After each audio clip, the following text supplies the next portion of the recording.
Hi masters, for you మీకోసం ఛానల్కి స్వాగతం సుస్వాగతం. ముందుగా మన జగద్గురువైన బ్రహ్మర్షి పితామహ పత్రిజీ గారికి, మన గురుమాతకి నా ఆత్మ ప్రణామాలు మాస్టర్స్. ఓకే మాస్టర్స్, ప్రతిరోజు మన ఛానల్లోని ధ్యానం, స్వాధ్యాయం, సజ్జన సాంగత్యం జరుగుతుంది మాస్టర్స్. అలాగే జూమ్ సెక్షన్లో పాల్గొన్న మాస్టర్లకి, యూట్యూబ్లో చూస్తున్న మాస్టర్లకు కూడా ధన్యవాదాలు తెలుపుకుందాం. ఓకే మాస్టర్స్, ఈరోజు మన ఛానల్కి సీనియర్ పెరుడు మాస్టర్ గారైన లక్ష్మీ మేడం తాళవలస నుంచి వచ్చారు. మేడం గారిని సాదరంగా ఆహ్వానించుకుందాం. ఈరోజు మేడం చెప్పబోయే టాపిక్ నా ఆధ్యాత్మిక జీవితం. ఈ గొప్ప ఆత్మజ్ఞానం అందించడానికి మేడం గారు వెల్కమ్ చెప్దాం మాస్టర్స్. నమస్తే madam, welcome madam. So much madam. నమస్తే.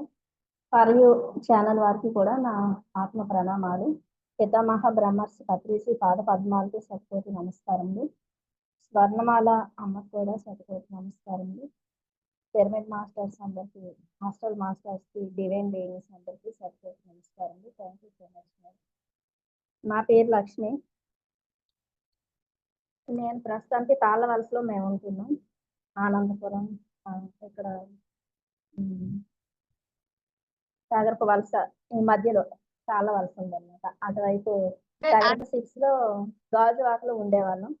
గాజువాక అక్కడ వీర జగదీశ్వరి మేడం సెంటర్ కి దగ్గరలో వాకబుల్ డిస్టెన్స్ లో మా ఇల్లు ఉండేది. మా బిల్డింగ్ నుంచి ఒక 3-4 ఫ్యామిలీస్ వాళ్ళు వెళ్ళేవారు మెడిటేషన్ కి. అక్కడికి వీర జగదీశ్వరి మేడం పెట్టిన శ్రీకృష్ణ నిర్వాణిక పిరమిడ్ అని ధ్యాన మందిరం. మేడము అండర్ గ్రౌండ్ అంతా కూడా ఆ రూమ్ అంతా వుడ్ పిరమిడ్స్ పెట్టేసి అదంతా ధ్యాన మందిరంలా నడిపించేవారు. పైన వాళ్ళ అంటే 3rd floor లో అక్కడ కూడా పిరమిడ్ ఉండేది మేడం వాళ్ళ ఇంట్లో. మాకు నేను 2006 లో ఈ ధ్యానం నాకు ఎందుకంటే అంటే వీళ్ళంతా వెళ్ళేవాళ్ళు మన బిల్డింగ్ నుంచి. నేను ఎక్కువ పూజలు చేసేదాన్ని అనమాట. కృష్ణుడు టెంపుల్ ఉండేది మా ఇంటి వెనక్కి. ఇంకా ఇంటి ముందు నుంచి వెళ్తే కన్యకా పరమేశ్వరి టెంపుల్ ఉండేది. ఇలా ఈ 2 టెంపుల్స్ కి నేను ఎక్కువ వెళ్ళేదాన్ని అనమాట. వెళ్ళడం వలన వీళ్ళు చూసి నాకు భక్తి ఎక్కువగా ఉంది, డిసిప్లైన్ గా అంటే ఎక్కువ మౌనంగా ఉండేదాన్ని, ఎవరితో ఇంటరాక్షన్ అయ్యేదాన్ని కాదు. అయితే ఇంట్లో డోర్ క్లోజ్ చేసుకుని ఇంట్లో ఉంటూ రామకోటి, సాయికోటి ఈ బుక్స్ రాసేదాన్ని. సత్యసాయి బాబా డివోటీ నేను. 11 years చిన్న వయసు 11 సంవత్సరాల వయసులోనే నేను సత్యసాయి డివోటీగా ఉండడం వలన నేను ఎక్కువ సత్యసాయి మ్యాగజైన్స్ చదివేదాన్ని. ఇంకా రామకృష్ణ పరమహంస ఇవి ఉన్నాయి కదా ఆశ్రమాలు, దానికి వెళ్ళేవాళ్ళం. మఠాలకి అక్కడికి వెళ్ళేవాళ్ళం అన్నమాట ఎక్కువగా. మాకు మ్యారేజ్ అయ్యాక మా వారు తీసుకుని వెళ్ళేవాళ్ళు. మేము హైదరాబాద్ లో 1.5 year ఉన్నాము. అప్పుడు కూడా అక్కడికి వెళ్ళేవాళ్ళం. ఆ మ్యాగజైన్స్ తెచ్చుకున్నాను.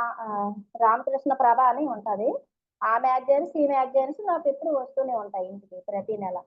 ఈ 2 నేను ఎక్కువ చదివేదాన్ని. చదవడం రామకోటి, సాయికోటి రాసుకోవడం, కృష్ణుడి టెంపుల్కి వెళ్ళడం, భగవద్గీత చదువుకోవడం, ఇది నా ఇదన్నమాట. పూజలు కూడా ఎక్కువేమీ నేను వ్రతాలు, పూజలు, నోములు అలాంటివి ఏం చేసేదాన్ని కాదు. కానీ ఇంట్లోనే చక్కగా దీపారాధన, తెల్లవారు 4కి నిద్ర లేవాలి, ఈ డిసిప్లైన్ నేను మెయింటైన్ చేసేదాన్ని. అలా ఉండేదాన్ని. అప్పుడు నాకు 21 సంవత్సరాల వయసు. ఇంకా నాకు 2006లో అయితే 21 సంవత్సరాలు కూడా కాదు, 20 సంవత్సరాలే ఉంటాయి అంతే. నాకు పెళ్ళైన 3వ సంవత్సరం అది. 2004లో పెళ్ళయింది. 2005, 2006లోనే ఈ ధ్యాన పరిచయం. 3 సంవత్సరాలకే నేను మొత్తం 60 సంవత్సరాల వయసున్న జీవితాన్ని చూసేసాను అనమాట. విరక్తి జీవితం మీద. మనుషులు ఎవరు అర్థమయ్యేవారు కాదు. నాకు ప్రెగ్నెన్సీలు కూడా 3 సార్లు అబార్షన్స్ అయ్యాయి. ఒకసారి పాప చనిపోయింది, 8 month బేబీ, హైదరాబాద్ ఉండేటప్పుడు. ఒకసారి 5 month ఇదైపోయింది అనమాట, అబార్షన్ అయిపోయింది నాకు తెలియకుండా విలేజ్ లో మా ఊర్లో ఉండేటప్పుడు. ఒకసారి తీపించేశారనమాట. ఇలాగా నాకు అసలు నా జీవితం మీద నాకు కంట్రోలింగ్ లేదు. ఎవరో నన్ను కంట్రోల్ చేస్తున్నారు. మన జీవితం అనేది పక్క వ్యక్తి కంట్రోల్ చేస్తూ ఉంటే అందరూ వాళ్ళంతా మన మీద పెత్తనం చెలాయిస్తుంది. మనకి ఎంతో దీని ఉంటది. నాలో ఆ రెవల్యూషన్ ఉండేది, ఆ అవేర్నెస్ ఉండేది. అసలు మనమేమి మన జీవితం మీద మనకెందుకు అసలు కంట్రోలింగ్ లేదు, మనం ఎందుకు అసలు నచ్చినట్లు ఉండలేకపోతున్నాం అని చెప్పేసి గొడవలాడే గుణము ఉండేది కాదు. భయం మెత్తగా ఉండడం వల్ల అలా ఉండేది. అవన్నీ నేను ఫేస్ చేస్తే బేబీస్ ఇలా రిమూవ్ అవ్వడం వలన ఎక్కువ ఆలోచన అనమాట. అది గుర్తొచ్చేటప్పుడు బాగా దుఃఖం వచ్చేది, ఏడ్చేదాన్ని. ఆ బేబీస్ ఉంటే నేను హ్యాపీగా ఉండేదాన్ని కదా అని చెప్పి. 2005లో ఒక బాబు పుట్టాడు. బాబు ఉన్నాడు. 2005లో జూలైలో బాబు పుట్టాడు. ఈ బాబుని చూసుకుంటుండగానే ఇలా 2 ప్రెగ్నెన్సీలు అలాగ అయ్యాయి. అప్పుడు రెం అప్పుడు 2006, 7 ఈ 2 సంవత్సరాలు కూడా వీళ్ళు నాకు ఆహ్, మనం డాబా మీద పిల్లల్ని ఆడించుకోవడానికి వెళ్తాం కదా! బాబుని తీసుకొని వెళ్ళేదాన్ని. ఆంటీ వాళ్ళొచ్చేవారనమాట. మా హౌస్ ఓనర్ ఆంటీ, వాళ్ళ అమ్మాయి, మళ్ళీ ఇంకో సరస్వతి ఆంటీ అని. వీళ్ళు ముగ్గురు కూడా నన్ను పట్టుకొని వదిలేవారు కాదు. "నువ్వు ధ్యానం చెయ్యాలి, చెయ్యాలి. నువ్వు రా టెంపుల్స్‌కి, గుడులకి వెళ్తావు కదా! అంతసేపు అక్కడ స్పెండ్ చేస్తావు. నువ్వు ధ్యాన మందిరంకి రా. కొద్దిసేపు నువ్వు ఎలాగో కామ్‌గా ఉంటావు. నువ్వు విను. ధ్యానం చెయ్యి. నీకు ధ్యానం ఈజీ కుదురుతదని" వాళ్ళే నా మీద నమ్మకం పెట్టుకొని పిలుస్తూనే ఉండేవాళ్ళనమాట పాపం. సరే నేనసలు నాకేంటంటే నాకొక బిలీఫ్ సిస్టమ్ ఉండేది. నాకు చిన్నప్పటి నుంచి కూడా మా అమ్మగారు నాకు ఇచ్చిన డిసిప్లిన్ ఏంటంటే, ఆమె ఎప్పటికప్పుడు ఫోను చేసి 2, 3 రోజులు ఫోను చేసైనా, "అల్లుడు జాగ్రత్త, పిల్లాడు జాగ్రత్త, నువ్వు ఇంట్లోనే ఉండు. బయటికి వెళ్ళొద్దు." అంటే వాళ్ళు పల్లెటూరులో ఉంటారు కదా! సిటీస్‌లో మనం ఇక్కడ ఎవరితో మాట్లాడినా లేకపోతే ఏవైనా అలవాటు పడిపోతామేమో భయం ఆవిడకి. అలా నేను బయటికి వెళ్ళడం నాకిష్టం ఉండేది కాదు. సరే నాకు మీరేదో బుక్స్ చదువుతున్నారు కదా! అది ఇవ్వండి అని చెప్పేసంటే, మేడం రాసిన బుక్ ఇచ్చారు. వేరే చదివిస్తే మేడం రాసిన బుక్ ఇచ్చారు 2006లోని. మళ్ళీ పాంప్లెట్స్ ఇచ్చారు. వీళ్ళింట్లో ఇంటింట ధ్యానాలుంటాయి కదా! వీళ్ళింట్లో మేడం వచ్చి క్లాస్ చెప్పినా, ఎవరొచ్చి క్లాస్ చెప్పినా ఎళ్లి కూర్చొని ధ్యానం చేసేదాన్ని, వినేదాన్ని. అయినా నాకు బయటికి వెళ్ళడం ఇష్టం లేదు. నాకు నేను పెట్టుకున్న డిసిప్లిన్ అది. ఇష్టం లేదు. ఎందుకు అక్కడి వరకెళ్తేనే ఉందా ఏంటి? నేను ఇంట్లోనే చేసుకుంటానని కూర్చునేదాన్ని ధ్యానంలో. ఇలా కూర్చొని కళ్ళు మూసుకునేదాన్నండి. కళ్ళు మూసుకుంటే ఏదో ఎనర్జీ కాంతిలా నా ముందుకొచ్చేసి, నా ఆరా చుట్టూ బ్లాక్ చేసేసి నన్ను ఫ్రీజ్ చేసేస్తుండేది. భయపడి మళ్ళీ వెంటనే కళ్ళు తెరిచేసేదాన్ని. వితిన్ 10 మినిట్స్, 5 మినిట్స్‌లోనే నాకు ఎనర్జీస్ నేను ఫీల్ అయ్యేదాన్ని. అది బాబా అయ్యుండొచ్చు, బాబా సాయి కోట్ రాసేదాన్ని. ఏదో ఒక ఎనర్జీ, డివైన్ ఎనర్జీ నాకు కనిపించేది. భయపడి తెరిచేసేదాన్ని కళ్ళు. వాళ్ళకి కూడా చెప్పేదాన్ని, "నువ్వు ఇంట్లో కాదు, నువ్వు అక్కడికి రా" అని చెప్పేవారు వాళ్ళు పాపం. నన్ను అంతలాగా వాళ్ళైతే అసలు వదిలేవారు కాదండి పాపం. ఆ సరస్వతి ఆంటీకి, మా హౌస్ ఓనర్ ఆంటీకి, వాళ్ళ అమ్మాయి హేమలత మేడం. ఆమె నా వయసుండేది. ఆమె స్టీల్ ప్లాంట్‌లో ఉండేది. పిల్లలకి సండే హాలిడేస్ వచ్చినప్పుడు ఇంటికొచ్చేసేది. పుట్టింటికొచ్చేది. ఆమె నాతో ఎక్కువ మాట్లాడేది. నేను డోర్ క్లోజ్ చేసుకొని ఎక్కువ ఉండేదాన్ని. ఇటు అటు నా ఏజ్ వాళ్ళే ఉండేవాళ్ళు. కానీ వాళ్ళతో కూడా నేను కలిసేదాన్ని కాదు ఎవరితో. ఎందుకంటే వాళ్ళ మాటలు వేరు. అంటే వాళ్ళేంటి బట్టల గురించి, లేదా బంగారం గురించి, ఎంత ఏది ఎంత ఆ మాటలాడుకునేవాళ్ళు. లేదా అందం గురించి, బ్యూటీ పార్లర్ గురించి ఇదంతా. నాకు అవేవి ఇష్టముండేది కాదు. అదంతా ఎందుకో నాకప్పుడే అదంతా నాన్‌సెన్స్ అనిపించేది. ఇదంతా మనకు అవసరం లేదనిపించేది. అందుకే ఎక్కువ డోర్ క్లోజ్ చేసుకొని ఉండేదాన్ని. అలాగా. ఎవరితో కలిసేదాన్ని కాదు. ఆ మాటల్లో నేను జాయిన్ అయ్యేదాన్ని కాదు. ఆంటీ వాళ్ళు చూసేవారు. ఆ ఆంటీను వీళ్ళు మాత్రం ధైర్యం చేసేవారు. నా డోర్ కొట్టి నాకు ఇంటి దగ్గరికొచ్చి క్లాస్ చెప్పేవాళ్ళు. సరే చూస్తానులెండి అని మంచిగా చెప్పేదాన్ని. ఏమి అగ్రెసివ్‌గా ఉండేదాన్ని కాదు. అలా చేస్తూ ఉంటే అలా నేను వాళ్ళతో పాటే ధ్యానం చేస్తాను. నేను ఎలాగో వెజిటేరియన్‌గానే ఉండేదాన్ని ఎక్కువ. ఈ సోమవారం, లక్షవారం, మంగళవారం అది అన్ని ఆ వారాలు నాకొక దేవుడితో నాకు కనెక్షన్ ఉండేది. సూర్య భగవానుడితో కానీ అందరి దేవుళ్ళతోనే కనెక్షన్ ఉంది. వాళ్ళ ఫోటో ఇంట్లో పెట్టుకోవడం, దండం పెట్టుకోవడం, ప్రార్థించుకోవడం అలా ఉండేది. మరీ ఎక్కువ పూజలు కాకుండా అలా నేను భక్తి మార్గంలో ఎక్కువ ఉండేదాన్ని. భక్తితో పాటు ఆ డివైన్ ఎనర్జీని బాగా నమ్మేదాన్ని. భగవంతుడు ఉన్నాడు అని. ఇన్ని ప్రెగ్నెన్సీలు పోయినా డాక్టర్స్ అందరూ చెప్పారు. ఫ్యామిలీ ప్లానింగ్ చేసుకోమ్మా. ఇంకా నీకు పిల్లలు కలగరు. నీకే తర్వాత నీ ప్రాణానికే హాని అని చెప్పేవాళ్ళు. అయినా నాకెప్పుడు ఒక నమ్మకం ఉండేది. బాబా ఉన్నాడు. సత్సాయి బాబా. లేదంటే శివుడికి పూజలు చేశాను చిన్నప్పటి నుంచి శివాలయంలో మా ఊర్లో. ఇలాగ ప్రతి మంగళవారం ఆంజనేయ స్వామి భక్తురాలిని. నాకు అంతమంది గాడ్స్ ఉన్నారు కదా! నేనెందుకు ఆపరేషన్ చేయించుకోను, నేను చేసుకోను. నాకో బేబీ ఖచ్చితంగా పుడతారు అని నా లోపల గాఢమైన ఆత్మవిశ్వాసం ఉండేది. అలాగా ఎలాగా వస్తూ ఉంటే అంత చిన్న వయసులోనే మరింత చూసేసాను కదా! ఈ బాధలన్నీ. ఎవరు మనుషులకి అర్థం కావట్లేదు. వాళ్ళు నాకిష్టం. వాళ్ళ మాటలు వాళ్ళ లివింగ్ ఆఫ్ స్టైల్ నాకు నచ్చేది కాదు. ఒక్కొక్కరి లైఫ్ స్టైల్ వేరు కదా! అలాగా. ప్రాపంచిక విషయాలు చిన్నప్పటి నుంచి నాకిష్టం లేదు. అలాగా. ఎక్కువ ఈ బుక్స్‌లో బుర్ర పెట్టేసేదాన్ననమాట. సత్సాయి బుక్స్, ఈ మ్యాగజైన్స్, రామకృష్ణ ప్రభ ఇవి చదువుతూ ఉంటే అక్కడ ఉపనిషత్తులు ఉండేవి, భగవద్గీత ఉండేది, రామాయణం ఉండేది, మహాభారతం ఉండేది, అన్నీ ఉండేవి అందులో. ఆహ్, మహా మహా అదే మార్కండేయ పురాణం ఉండేది. అందులో స్త్రీలు ఎలా ఉండాలని రామకృష్ణ ప్రభ, మళ్ళీ సత్యసాయి బాబా కూడా చెప్పారు. ఒక తల్లి ఎలా ఉండాలని, మదాలస గురించి ఇలాంటి మంచి మంచి స్త్రీల గురించి అందులో రాసేవారు. అదంతా చదివి నేను అలా అవ్వాలనిపించేది నాకు. అంటే ఇప్పుడు మనం మహాపతివ్రతలు ఇలా అంటాం కదా! అలాగా. సతీ సావిత్రి వాళ్ళలా మనమెందుకు అవ్వలేము? వాళ్ళలా నేను అవ్వాలి అనిపించేదనమాట. అలా ఉండాలి నేను. పిల్లల్ని పెంచితే అలా మనం పెంచాలి ఒక మదాలసల అని లక్ష్యాలు నాకొచ్చేవి. అవి ఏది చదివితే అది ఆచరణలో పెట్టుకోవడం, మౌనంలో ఉండడం. అది నేను అయిపోయేదాన్ననమాట. అలాగయిపోయేదాన్ని. అలా ఉంటూ ఉంటూ ఇంకా 2008లో జనవరి నాకు ప్రెగ్నెన్సీ కన్ఫర్మ్ అయింది. ఈ 2 సంవత్సరాలు వీళ్ళతోనే అలాగా ఇంట్లో ధ్యానాలు చేసుకోవడం, నేను చేసుకోవడం, బుక్స్ చదువుకోవడం, వాళ్ళతో డాబా మీద వాళ్ళు చెప్పేవారు. పత్రిజీ గురించి చెప్పేవారు. అన్నీ వినేదాన్నండి. చక్కగా వినేదాన్ని. నాకు చిన్నప్పటి నుంచి ఉన్న ఒక గుణం ఏంటంటే, ఎవరినైనా సరే ఏ దేవుడు లేకపోతే ఎవరైనా ఇలాంటి మంచి పని చేస్తున్నారంటే వాళ్ళ గురించి వినడం ఇష్టం. ఆహ్, ఇచ్చేసేదాన్ని. వ్యతిరేకించేదాన్ని కాదు. ఇంకోలా ఉండేదాన్ని కాదు. ఇగో ఉండేది కాదు. అలాగే చిన్నప్పటి నుంచి కూడా నేను చాలా చిన్న వయసు నుంచి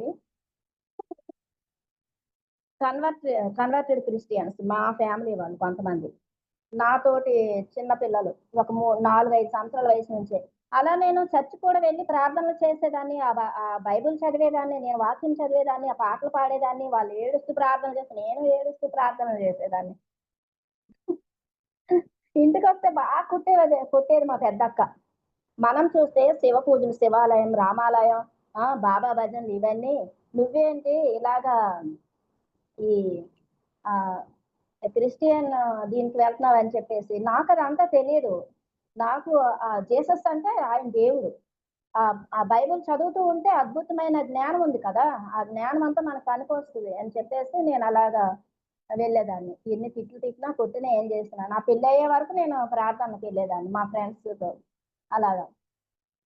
ఇలా ఉంటూ ఉండేది నా జర్నీ చిన్నప్పటి నుంచి. ఎక్కువగా ఎక్కువ మనుషులతో కనెక్ట్ అయ్యేదాన్ని కాదు. ఇలా బుక్స్ ఇవన్నీ నాకు ఎక్కువ అలవాటు ఉండేది చదువుకోవడం. దానివల్ల ఈ బుక్స్ కూడా చదివేదాన్ని. ఈ 2007 వరకు. 2008లో నాకు ప్రెగ్నెన్సీ కన్ఫర్మ్ అయింది. జనవరిలో. మేము హాస్పిటల్‌కి వెళ్తే ఇలా ప్రెగ్నెన్సీ అని చెప్పారు. అప్పుడు గాబరాగా వచ్చి ఆంటీ వాళ్ళ అమ్మాయి ఉంది హేమలత. తను చెప్పాను కదా! నా వయసులోనే ఉండేది తను కూడా. తనని అడిగాననమాట ఆ రోజు సాయంత్రం. మేడం ఇలా నాకు ప్రెగ్నెన్సీ కన్ఫర్మ్ అయింది. నాకు ఈ ప్రాబ్లమ్స్ అన్నీ ఉన్నాయి. డాక్టర్స్ కూడా బెడ్ రెస్ట్ తీసుకోమంటున్నారు. ఇంకా చాలా చాలా టెస్టులు చేస్తారట. ఆ బేబీ వచ్చే వరకు కూడా చాలా డబ్బులు ఖర్చవుతాయి. పూర్తిగా బెడ్ రెస్ట్‌లో ఉండాలి. లేదంటే హాస్పిటల్‌లోనైనా వాళ్ళు అడ్మిట్ అవ్వమని చెప్పారు ఫస్ట్ మంత్ నుంచే. ప్రతి వీక్లీ వన్స్ సిటీ తీసుకొచ్చి మళ్ళీ ఇంకేవో స్కానింగ్‌లు గర్భంలోని పెట్టేసి, ఏటేటో మిషన్లు పెట్టేసి అవన్నీ చేస్తారట. చాలా కేరింగ్‌గా ఉండాలి. అలా అయితేనే నువ్వు ఈ ప్రెగ్నెన్సీ ఉంచుకో. లేదు మేమంత డబ్బు ఖర్చు పెట్టలేము, ఇంత శ్రమ మేము పడలేము, ఇంత కేరింగ్ మేము తీసుకోలేము అనుకుంటే, ఇప్పుడే ఇది ఏదో టాబ్లెట్ ఇస్తాం రిమూవ్ చేసుకొని ఫ్యామిలీ ప్లానింగ్ చేసుకోమ్మా! నీ ప్రాణానికి చాలా హాని అని చెప్పింది డాక్టర్. గాజువాకలోనే. అప్పుడు నాకొచ్చిందండి భయం. బాబోయ్! ఆ మంచం మీద 9 నెలలు పడుకొని ఏంటి ఆ కర్మ? ఇంకెవరైనా మనకొచ్చి ఉండాలంటే మా అమ్మగారు అసల పల్లెటూరు వదిలేసి రాదు మా అమ్మ సిటీకి. ఇంకెవరు లేరు మనల్ని కేర్ తీసుకుంటున్న. నాకు ఇద్దరు అక్కలున్నారంటే వాళ్ళు చిన్న చిన్న పిల్లలతోని వాళ్ళ సంసారాలు వాళ్ళకున్నాయి. అప్పుడు నాకు ధ్యానం అవసరం అనేది పరిగెత్తుకొనొచ్చి ఆంటీ వాళ్ళ అమ్మాయిని కలిసాను. మేడం, మేడం ఇలా చెప్పారు నాకసలు ఈ ధ్యానంతో ఏమైనా ఈ బేబీ చక్కగా నేను కనొచ్చా అని చెప్పేసి. అవన్నీ అంటే బెడ్ రెస్ట్ నా వల్ల కాదు. రెండోది అన్ని మెడిసిన్స్ అంటే నేను వేసుకోలేను. అంత డబ్బు ఖర్చంటే అవసరం లేదు. ఎందుకు అంత డబ్బు ఖర్చు కొన్ని లక్షల్లో. అన్ని టెస్ట్‌లు వారంకొకసారి టెస్ట్‌లు, స్కానింగ్‌లు, ఎక్స్‌రేలు ఎవరు తీసుకుంటాడు? ఆ ఇంజెక్షన్‌లు, ఆ బ్లడ్ టెస్ట్‌లు అసలే నాకు ఆల్రెడీ 3 ప్రెగ్నెన్సీ‌ల్లో నేను హాస్పిటలైజ్ అయ్యి అక్కడ మెడిసిన్స్ వాసనలు అవన్నీ చూసి, ఆ మెడిసిన్ స్మెల్ అంటేనే నాకు పడదండి మెయిన్. డిప్రెషన్‌లోకెళ్ళిపోతాననమాట. అప్పుడు పడ్డాను కదా! ఆ 3 సార్లు ఎక్స్‌పీరియన్స్ చేశాను కాబట్టి. నాకు ఇంకా హాస్పిటల్ అంటే నరకంతో సమానం. నరకం అంటే ఎక్కడో లేదు హాస్పిటల్ అని నేను డిసైడ్ అయిపోయాను అప్పటికే. కాబట్టి ఎలాగో వీళ్ళు పాపం 2 సంవత్సరాలు బట్టి వాళ్ళతో అలాగా ఉంటూ అప్పుడు సీరియస్‌గా తీసుకున్నాను. అప్పుడు ఆ మేడం ఏం చెప్పిందంటే డాబా మీద ఇలా కూర్చోబెట్టి, "లక్ష్మి ఇప్పుడు నువ్వు ప్రెగ్నెన్సీ అయ్యావు కాబట్టి, ఇప్పుడు నువ్వు సాధన గాని చేసినట్లయితే నీ గర్భంలో నేను రామకృష్ణ ప్రభ చదివేదాన్ని కదా! స్వామి వివేకానంద పుడతారని చెప్పింది తాను. నిజంగా ఇలాగే చెప్పారు. ఆయన ఎంత మెమరీ పవరు, ఎంత ఇది కదా ఆయన. అసలు ఒక మహానుభావుడు కదా! స్వామి వివేకానంద అలాంటి బిడ్డ పుడతాడు నీకు అని చెప్పింది. అబ్బో! ఇదేదో బావుంది. ఆదిశంకరాచార్యులు ఇలాంటి పేర్లు చెప్పింది. అలాంటి మహాత్ములు పుడతారు. లేదంటే మన పూర్వీకులు చచ్చిపోయిన వాళ్ళుంటారు కదా! వ్యసనాలతోని వీళ్ళే పుట్టేస్తారు మళ్ళీ. వాళ్ళు చాలా యాతన పెట్టేస్తారు పుట్టిన తర్వాత. వాళ్ళతో పడలేము. నువ్వు సాధన చేస్తంటే ఇదేదో బావుంది కదా! ఈ పూర్వీకులు ఎవరో పుట్టేసారంటే మళ్ళీ వాళ్ళతోని ఎవరు పడతారు? వ్యసనాలు ఇవన్నీ అవి ఇవి. కాబట్టి ఇదేదో మహాత్ములు పుడతారంటే ఏదో ఒక మంచి సోల్ పుడితే మంచిదే కదా! కొన్ని కోట్ల మందున్నారు యోగులు. ఏదో ఒక మంచి సోల్ సాధనతోని ఉంటే ఎవరో ఒకళ్ళొస్తారు కదా! అని జెప్పేసి ఇంకా నేను సీరియస్‌గా తీసుకున్నాననమాట. ఇంకా వీళ్ళు పిరమిడ్ అదే మందిరానికి ఒక్కరోజు తీసుకొని వెళ్లారు జనవరిలో. ఇంక వాళ్ళని వదిలేసి నేనే ముందు 9 కల్లా పనులన్నీ ఫినిష్ చేసుకొని చంకలోని బాబు 2 సంవత్సరాల బాబున్నాడు కదా! ఆ బాబుని తీసుకొని వెళ్ళిపోయాను. వెళ్ళి అక్కడ బాబుకి ఏవో చాక్లెట్‌లో, బిస్కెట్‌లో, పళ్ళో ఏవో ఒక బాక్స్ తీసుకెళ్ళి ఆడికి పెడితే తినేసి వాడు అక్కడే బజ్జునేవాడు. చిన్నది పరుపేసేదని. ఇంక నేను కూర్చున్నా 9 కల్లా కూర్చుంటే 1:00 వరకు ధ్యానం చేసేదాన్ని. మళ్ళీ భోజనం తీసుకెళ్ళేదాన్ని కదా! ఆ భోజనం వాడికింత పెట్టి నేనంత తినేస్తే వాడు ఇటు అటు తిరిగి మళ్ళీ ఆడుకొని ఏదో టైంకొచ్చి మళ్ళీ అక్కడ బజ్జునేవాడు పక్కన. మళ్ళీ నేను ఈ 1 అవర్‌లో భోజనం అయిపోయిన తర్వాత 1 అవర్ బుక్స్ చదివేదాన్ని. అక్కడ గ్రంథాలయం ఉండేది. ఒక రామ్‌తా బుక్కు, ఓషో బుక్కు ఏదో ఒకటి కూర్చొని చదువుకునేది. న్యూ ఎనర్జీ అని ఉండేది. ఒక బుక్ చదువుకొని మళ్ళీ నాకు టైమింగ్స్ అన్నమాట. మళ్ళీ 2కి కూర్చుంటే 5కే లేవాలి. అలా డిసిప్లిన్ నాకు ఫస్ట్ నుంచి అలవాటు కదా! 5 గంటలు ధ్యానం చేస్తేనే అది ధ్యానం నాకు. 5 గంటలకు ఒక 5 నిమిషాలు కూడా తక్కువ అవ్వకూడదు. అలాగా నాకు ఆ టైమింగ్స్ బాగా అలవాటయిపోయిందన్నమాట. ఉదయం 5 గంటలు, మధ్యాహ్నం 5 గంటలు. మొత్తం 10 అవర్స్ మెడిటేషన్ అవ్వాలి. 1 అవర్ పుస్తకం చదవాలి. ఇంకా 5కి, 6కి మళ్ళీ నేను ధ్యానంలోంచి లేచిన తర్వాత స్టూడెంట్స్ వచ్చేవాళ్ళు. కాలేజీ పిల్లలు, కొత్త వాళ్ళు ఆ ధ్యాన మందిరంకి ధ్యానం కోసం. ఆ బోర్డ్స్ చూసి. వాళ్ళకి మళ్ళీ ధ్యానం నేర్పించి వాళ్ళని ధ్యానంలో కూర్చోబెట్టేదాన్ని. ఆ మ్యూజిక్ కూడా లేదండి. అప్పుడు మన దగ్గర ఫోన్‌లే నా దగ్గర ఫోన్ కూడా లేదు. అక్కడ కూడా ఏమీ లేదు. మ్యూజిక్ కూడా ఉండేది కాదు. ఒక్కసారి శ్వాస మీద ధ్యాస పెడితే ఇంకా వెళ్ళిపోయేదాన్ని. 5 గంటలు, 6 గంటలు మరి నాకు మెలుకువే వచ్చేది కాదు. 6 గంటలు 6 నిమిషాల్లాగా అయిపోయేది నాకు. అది. అలా చేసేదాన్ని. చేసి అప్పుడు బాబు నాతోనే ఉండేవాడు. అలా అవుతూ ఉంటే ఒకరోజు వీరజగదీశ్వరి మేడమును, ఇంకా శ్రీలక్ష్మి అని ఆ మేడము కృష్ణుడి గుడి పూజారి గారి కోడలు ఈవిడ. ఆవిడ ఆ రోజు క్లాస్ చెప్పారు. ఆవిడ శ్రీకృష్ణుని ఇది భగవద్గీత శ్లోకాలు చెప్తూ ఆమెకు కూడా నిద్ర అనేది పట్టేది కాదట రాత్రిపూట. నిద్ర రాకపోవడం వల్ల ఆమె స్లీపింగ్ టాబ్లెట్స్ తీసుకునేదట. ఆవిడకి చిన్న వయసే మళ్ళీ. అలాగనమాట. ఇలాంటి వాళ్ళే 30 లోపే ఉన్నారు వాళ్ళంతా కొంతమంది. వాళ్ళ ఎక్స్‌పీరియన్స్ చెప్తూ ఉంటే చాలా బావుందని చెప్పేసి, నేను కూడా ఆమె చెప్పిన ఎక్స్‌పీరియన్స్ నాకు బాగా తీసుకున్నాను. తీసుకొని తర్వాత మేడం ధ్యానంలో కూర్చోబెట్టారు. భగవద్గీత శ్లోకాలు, భజగోవిందం ఇలా ఏ శ్లోకమొస్తే ఆ శ్లోకం ఆమె పాటలా పాడేవారు వీరజాజేశ్వరి మేడం. మంచి వాయిస్ జగన్మాత ఆవిడ మాకసలు. ఆ పాటలు పాడుతూ ఉంటే ధ్యానంలోకి వెళ్ళిపోయాము. ఒక 2 అవర్స్ మెడిటేషన్‌లో ఉంచారు. 2 మినిట్స్‌లో అయిపోయింది. ఆమె లేపారు. లేపిన తర్వాత అడిగారు ఎక్స్‌పీరియన్స్. నాకు ఫస్ట్ డేనే కృష్ణుడు కనిపించారనమాట. కృష్ణుడు భక్తురాలిని కదా మరి. ఆయన అంతా చదివేదాన్ని బుక్సుల్లో ఎక్కువ. మరి వాళ్ళవే ఏస్తారు భాగవతాలు, రామాయణాలు కదా! అది భక్తి గూడా ఉండేది. పూజలు చేసేదాన్ని కాబట్టి. అలాగా ఆయన కనిపించి ఒక చిన్న పాండులాగా కనిపించింది. అంటే చిన్న కొలను. ఆ కొలంలో చేపలు అన్నీ ఉన్నాయి. తింటాం కదా! వండుకొని చెరువుల్లోని పట్టేసి తీసుకొచ్చి. అవున్నాయి. ఉంటే నేను నా చిన్నతనం నుంచి తినాలని ఉండేది కానీ నేను తినలేకపోయాను. ఎందుకో నాకు తెలీదు. మా అమ్మగారు కూడా శివభక్తురాలు. ఆవిడ ఎక్కువ నాన్ వెజ్ వండేది కాదు. మా పొలంలోని కూరగాయలు, దుంపలు అన్నీ పంటలు పండేవి.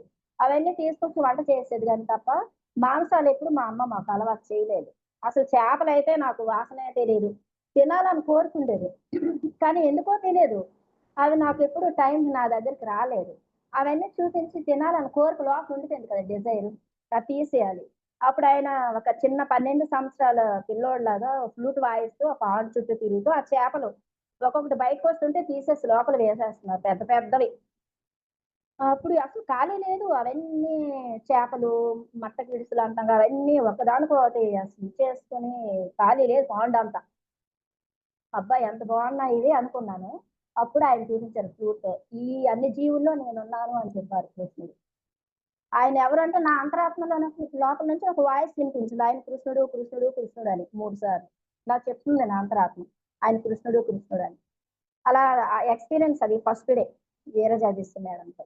ఆ ఎక్స్‌పీరియన్స్ నేను చెప్తే మేడం అందరిని నిలబెట్టేసి, నన్ను నిలబెట్టేసి క్లాప్స్ కొట్టించేసి ఈవిడ మహా జ్ఞాని అవుతుంది. గ్రేట్ మాస్టర్ పిరమిడ్ మాస్టర్ అవుతుంది. అందరూ క్లాప్స్ కొట్టండి అన్నారు. నాకు చాలా ఆశ్చర్యం. నేను గ్రేట్ మాస్టర్ అవ్వడం ఏంటి? అసలు నేనేంటి అసలు ఏంటోలే ఇదంతే వీళ్ళు కల్చరేమో ఇలాగా క్లాప్స్ కొట్టడం ఇదంతా పొగడం అనుకున్నాను. కృష్ణుడు కనిపించారు బావుంది. నేను నమ్మాను వెంటనే. నేను ఎక్స్‌పీరియన్స్‌ని ఇష్టపడ్డాను, నమ్మాను. తర్వాత ఇంటికొచ్చిన తర్వాత కూడా ఆ రోజు హాఫ్ డే క్లాసు. 2కి ఇంటికొచ్చేసాము. వచ్చిన తర్వాత ఇదేదో బావుంది కదా! నాకు ఫుడ్ మీద మరిలేదు. మళ్ళీ మా అబ్బాయిని నిద్ర పుచ్చేసి వాడికింత అన్నం పెట్టేసి మళ్ళీ ధ్యానంలో కూర్చున్నాను. కూర్చుంటే హిమాలయాస్‌లో ఆ కైలాస పర్వతంలో శివుడు తపస్సు చేస్తూ ఆయన పరడై నుంచి కాంతి తెల్లటి వెండి లాంటి కాంతి వచ్చేసి నా పరడైలోకి వెళ్ళిపోతూ నేను చల్లగా అయిపోయాననమాట. నేను హిమాలయాల్లో ఉన్నట్లు ఐస్ లాగా నేనయిపోయాను. నా బాడీ అంతా ఐస్ వణికిపోతుంది గజ గజ గజ గజ. అది సెకండ్ డే. ఆ రోజే మళ్ళీ. అంటే నేను కళ్ళు మూసుకొని కూర్చుంటే నేను ఎంతమందికైతే దేవుళ్ళకి పూజ చేస్తానో అందరూ కనిపించారు. జీసస్‌తో సహా ఎవరు అందరూ కనిపించేవారు చక్కగా. అది. పూజలు చేసేటప్పుడు కూడా భగవంతుడిని గట్టిగా నమ్మేదాన్ని. అంతే డిసిప్లిన్‌గా ఉండేదాన్ని. అంతే ఒక గ్రూప్‌ని నేను మెయింటైన్ చేసేదాన్ని మా ఊర్లో భజనలకి. ఊరూరు వెళ్లి పల్లెటూరుల్లో వెళ్లి భజనలు చేసేవాళ్ళం. బాబా భజనలు. అలాగా. మా మేడం ఉండేవారనమాట. హిందీ మేడం ఆవిడ మా హై స్కూల్‌లో. ఆవిడ హెడ్ మాస్టర్ కూడా తర్వాత అయ్యారు. ఆవిడ మ్యారేజ్ చేసుకోలేదు. ఆవిడ బ్రాహ్మిను. ఆవిడ అంటే బ్రహ్మచర్యం తీసుకుంది ఆ మేడం. నాకెప్పుడు ఆ మేడంని ఇంకో బ్రాహ్మణ్ మేడం ఉండేవారు. ఆమె విష్ణు అని ఆవిడ, ఈ కామేశ్వరి వీళ్ళు ముగ్గురు బ్రాహ్మిన్స్. ముగ్గురు గొప్ప డిసిప్లిన్, గొప్ప బుద్ధిగా ఉండేవారు. వీళ్ళు ముగ్గురు ఎప్పుడు బాబా గురించి ఇవన్నీ మాట్లాడుకుంటుంటే వాళ్ళని చూసేదాన్నండి నేను. వెళ్లి భోజనం టక టక చేసేసి వెళ్లి వాళ్ళు ముగ్గురు ఆఫీస్ రూమ్‌లో కూర్చొని చక్కగా మాట్లాడుతుంటే నేను కూడా వీళ్ళలాగా అవ్వాలి. నేను కూడా వీళ్ళలాగే అవ్వాలని నాకు చిన్నప్పటి నుంచి ఉండేది. ఆ మేడమ్స్‌ని చూసి. వాళ్ళ డిసిప్లైను, వాళ్ళెంతో నెమ్మది, మౌనంగా ఎక్కువ ఉండేవాళ్ళు. ఎక్కువ మాట్లాడేవాళ్ళు కాదు. చాలా చక్కగా ఉండేవారు.